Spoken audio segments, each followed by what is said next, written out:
हूं आपके साथ हिमानी नथानी। शाम के 5 बजने को हैं और हम लेकर हाजिर हैं अपनी खास पेशकश 5 का प्रहार, जिसमें आज हम बात कर रहे हैं नेपाल विमान हादसे की।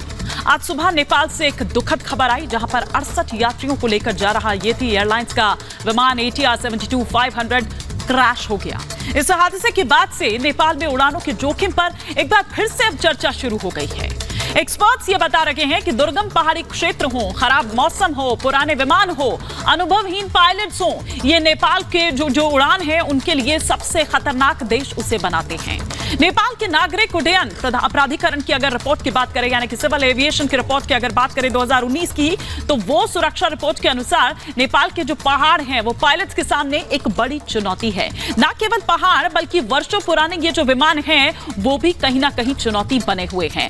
आज इसी पर हम चर्चा करने वाले हैं कि आखिर नेपाल में जो बार बार ये हादसे हैं ये आखिर क्यों होते हैं। क्या आप सिलाई सीखने के लिए हजारों रुपए खर्च करने के लिए चिंतित हैं? फ्रीडम ऐप को डाउनलोड करें, 40 घंटों का टेलरिंग कोर्स देखिए और खुद का टेलरिंग बिजनेस शुरू करें। क्यों आखिर नेपाल में ये बार बार हादसे होते हैं, थोड़ा हम आपको जानकारी यहाँ पर देते हैं, इंफॉर्मेशन यहाँ पर देते हैं, बताने की कोशिश करते हैं कि क्या आखिर वो वजह हैं दरअसल जो नेपाल में बार बार दरअसल ये हादसे होते हैं। जो बताया जा रहा है वो ये दरअसल कि बेहतर जो रडार है उसकी जो कमी है वो दरअसल यहाँ पर है। जो पुराने विमान हैं उनमें जो मॉडर्न वेदर अगर रडार की हम बात करें तो वो उसमें नहीं होते हैं, तो इसलिए इस वजह से जो प्रॉब्लम है, कमी है, वो होती है। नेपाल के पास जो अनुभवी पायलट है उसकी भी कहीं ना कहीं उनके पास कमी है। ये वो तमाम बातें हैं और ना सिर्फ इतना बल्कि संकरी घाटियों में प्लेन उड़ाने में, विमान उड़ाने में दरअसल कठिनाइयों का सामना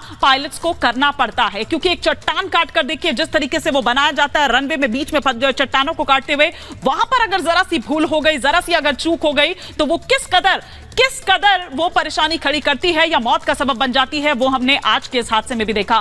बर्फबारी भी एक देखिए, अगर बर्फबारी की वजह से जो रनवे है वो काफी ज्यादा खतरनाक हो जाता है, तो ये भी दरअसल जो कारण है इसके पीछे दरअसल जो उस रनवे को खतरनाक बनाती है और क्यों आखिर वो बार बार हादसे होते हैं, ये हम आपको यहां पर बता रहे हैं। कुछ और जानकारी जो हम यहां पर आपको देने वाले हैं वो ये कि किस तरह से ये प्लेन क्रैश होता है, क्या कुछ जानकारी मिलती है, और वो जो ग्राफिक्स हैं वो अब एक एक कर आपके टेलीविजन स्क्रीन पर यहां पर आते हैं कि आखिर क्या वजह रही। क्योंकि अगर आज की हम बात करें, देखिए येती एयरलाइंस का ये ATR 72-500 विमान जो कि क्रैश हो जाता है, आज सुबह ये खबर आती है। 42 साल पुराना मॉडल बताया जा रहा है, एयरक्राफ्ट का सीरीज ये बताई जा रही है दरअसल जो क्रैश आज हुआ है। इस मॉडल का पहला विमान 1981 में बना था। तो आप सोचिए कि इतना पुराना ये विमान, इस विमान की क्षमता 70 यात्रियों की है। तो ये वो तमाम इंफॉर्मेशन, मैक्सिमम स्पीड 309 मील प्रति घंटा है।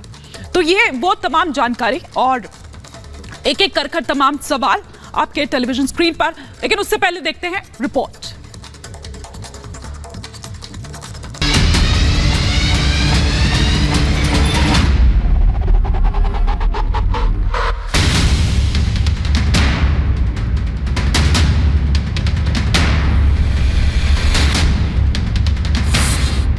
मलबे से उठती आग की लपटें, आसमान से उठता काले धुएं का गुब्बार और आग बुझाने की कोशिश करते लोग। तस्वीरें नेपाल के पोखरा की है, जहां विमान हादसे के बाद पूरे इलाके में अफरा तफरी मच गई। यह हादसा कैसे हुआ, इस हादसे के लिए कौन जिम्मेदार है, इसकी जांच के आदेश दे दिए गए हैं। लेकिन हादसे से पहले विमान की तस्वीर भी सामने आई, जिससे यह साफ है कि नेपाल के इस प्लेन का संतुलन आसमान में ही बिगड़ गया। आसमान में उड़ते इस विमान को देखिए। जब यह प्लेन आसमान में था तो 10 सेकंड पहले यात्रियों को इसका अंदाजा भी नहीं रहा होगा कि ये उनकी आखिरी उड़ान होगी। महज 10 सेकंड में विमान में सवार यात्रियों के लिए ये उड़ान मौत की उड़ान बन गई। पोखरा एयरपोर्ट पर लैंडिंग से ठीक 10 सेकंड पहले तकनीकी खराबी होने से विमान नीचे गिरा और नेपाल के पोखरा का इलाका धुआं-धुआं हो गया। हादसे का शिकार ये विमान येती एयरलाइंस का था, जिसने काठमांडू एयरपोर्ट से पोखरा एयरपोर्ट के लिए उड़ान भरी थी। लेकिन पोखरा एयरपोर्ट पर पहुंचने से सिर्फ कुछ सेकंड पहले प्लेन क्रैश हो गया।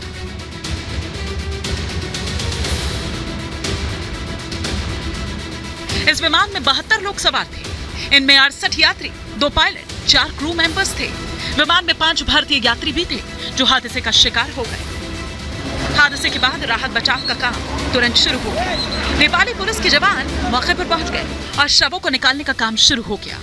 फिलहाल नेपाल की सेना भी मौके पर है। राहत बचाव कार्य चल रहा है। इस हादसे पर नेपाल के पीएम ने दुख जताया और हादसे को लेकर इमरजेंसी बैठक भी की। नेपाली पीएम ने हादसे की जांच के आदेश दे दिए हैं। हालांकि फिलहाल नेपाल की एयरपोर्ट अथॉरिटी की ओर से कहा गया है कि विमान हादसा मौसम नहीं बल्कि तकनीकी खराबी की वजह से हुआ। एयरपोर्ट अथॉरिटी की ओर से यह भी कहा गया कि विमान के पायलट ने एटीसी से लैंडिंग के लिए परमिशन ले ली थी। पोखरा एटीसी की ओर से लैंडिंग के लिए ओके भी कह दिया गया था। सिविल एविएशन अथॉरिटी का कहना है कि लैंडिंग से ठीक पहले विमान में आग की लपटें दिखाई दी। रीजन तो अभी तक तो पता ही नहीं, लेकिन जो वो नदी के वो किनारे में वो एक्सीडेंट हुआ है, इस प्लेस से एक्सीडेंट होने के उसको 50 मीटर और 50 मीटर आगे और पीछे तो बस्ती है। वो नदी के खोज में एक्सीडेंट हुए हैं। वो पायलट ने बहुत जब एक्सीडेंट होने लगी है उन्होंने उसने बहुत ध्यान दिया है। ये सोच सकते हैं, लेकिन वो क्या रीजन क्या है वो तो अभी तक पता नहीं, क्योंकि वो फाइंडिंग आएगा वो अथॉरिटी से उसका आफ्टर उसका जितने भी छानबीन के बाद में रिपोर्ट आएगा वो पुष्टि होगा।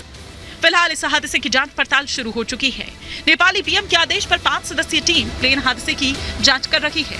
लेकिन सवाल ये कि मौसम तो साफ था, तो फिर प्लेन हादसे का शिकार कैसे हो गया?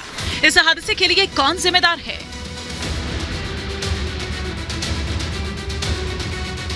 Bureau report, Republic Bharat.